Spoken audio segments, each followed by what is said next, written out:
Iran की ओर से पेश किए गए शांति प्रस्ताव पर अमेरिका की ओर से समझौते की कोई गुंजाइश नहीं दिख रही है। अमेरिकी राष्ट्रपति डोनाल्ड ट्रंप ने हॉर्मुज़ स्ट्रैट को खोलने और नाकेबंदी को पूरी तरह से खत्म करने के प्रस्ताव को ठुकरा दिया है। यही नहीं, ट्रंप ने यह भी कहा है कि बहुत बड़ा तूफान आने वाला है और जो आने वाला है उसे कोई रोक नहीं सकता। तो क्या ऐसे में अब ईरान और अमेरिका के बीच कुछ खतरनाक होने जा रहा है और इस तूफान के आखिर मायने हैं क्या? आइए समझते हैं इस वीडियो में। नमस्कार, मैं हूं आकांक्षा और आप देख रहे हैं न्यूज़ 18 का डिजिटल प्लेटफॉर्म। अमेरिकी राष्ट्रपति डोनाल्ड ट्रंप ने आज सोशल मीडिया पर एक तस्वीर शेयर की। इसे ईरान को धमकी माना जा रहा है। इस तस्वीर पर लिखा है कि तूफान आने वाला है और जो आने वाला है उसे कोई रोक नहीं सकता। वहीं ईरान के राष्ट्रपति मसूद पज़ेश्कियान ने कहा है कि अमेरिका की समुद्री नाकेबंदी कामयाब नहीं होगी। ईरानी बंदरगाहों को रोकने की कोई भी कोशिश आखिर में फेल ही होगी। उन्होंने नेशनल पर्शियन गल्फ डे के मौके पर कहा कि इस तरह की नाकाबंदी अंतर्राष्ट्रीय कानून के खिलाफ है और इससे दुनिया की शांति पर भी असर पड़ता है। दरअसल एक्सियोस को दिए गए एक इंटरव्यू में ट्रंप ने सीधी सैन्य कार्रवाई के बजाय इस नाकेबंदी का बचाव किया था और इसे ज्यादा असरदार बताया था। साथ ही साफ कर दिया कि जब तक ईरान अपने परमाणु कार्यक्रम को पूरी तरह बंद नहीं करता तब तक ये पाबंदियां और कड़ी की जाएंगी। उन्होंने कहा कि Iranian are choking like stuffed pig, वो बुरी तरह से दम तोड़ रहे हैं। उनके लिए हालात और भी बुरे होने वाले हैं। वो परमाणु हथियार नहीं रख सकते। ट्रंप ने दावा किया कि ईरान इस समय भारी दबाव में है और बातचीत करने के लिए काफी उत्सुक है।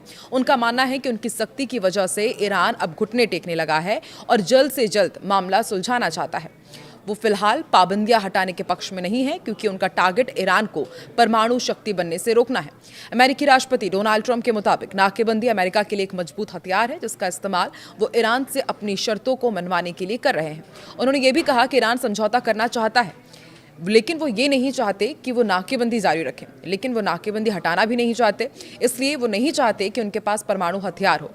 अब ऐसे में तेहरान की मांग क्या है वो भी आपको समझाते हैं। देखिए, ईरान की मांग ये है कि पहले उनके व्यापारिक रास्ते खोले जाएं, परमाणु मुद्दे पर बाद में बात हो। वहीं अमेरिका का कहना है कि पहले परमाणु कार्यक्रम बंद करो, तभी रास्ते खुलेंगे, तभी बातचीत आगे बढ़ेगी।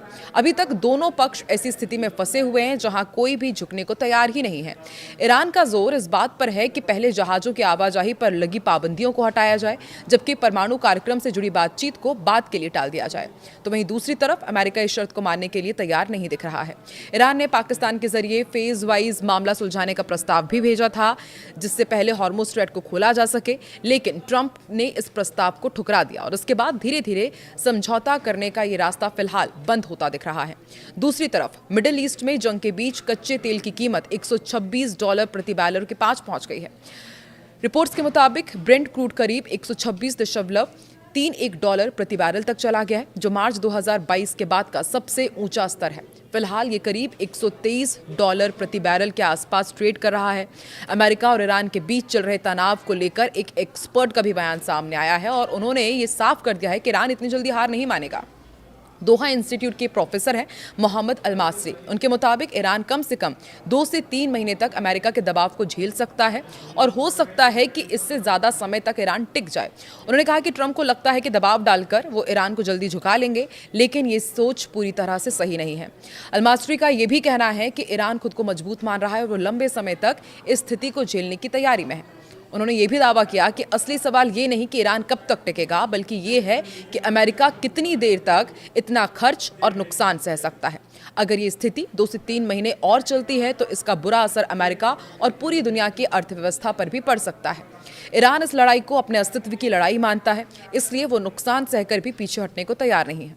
अमेरिका और ईरान के बीच चल रहा तनाव अब ऐसे हालात में पहुंच गया है जहां न तो पूरी तरह युद्ध हो रहा है और ना ही कोई समझौता हो रहा है। इसे आसान भाषा में फ्रोजन कॉन्फ्लिक्ट यानी कि रुकी हुई लड़ाई कहा जा सकता है। और जानकार ये कह रहे हैं कि अभी कुछ समय तक ऐसे हालात ही रहेंगे, लेकिन बहुत लंबे समय तक ऐसा नहीं चल पाएगा। ईरान अपने बंदरगाह लंबे समय तक बंद नहीं रख सकता क्योंकि इससे उसके अर्थव्यवस्था पर बुरा असर पड़ रहा है। वहीं अमेरिका भी लगातार इतनी बड़ी नाकाबंदी करना ज़्यादा समय तक जारी नहीं रख सकता। इसका मतलब ये है कि फिलहाल हालात ना युद्ध ना शांति जैसे बने रह सकते हैं, लेकिन महीनों या सालों तक ऐसा चलना मुश्किल है। आपको क्या लगता है अब आगे इस जंग में क्या होने वाला है? कमेंट सेक्शन में ज़रूर बताएं।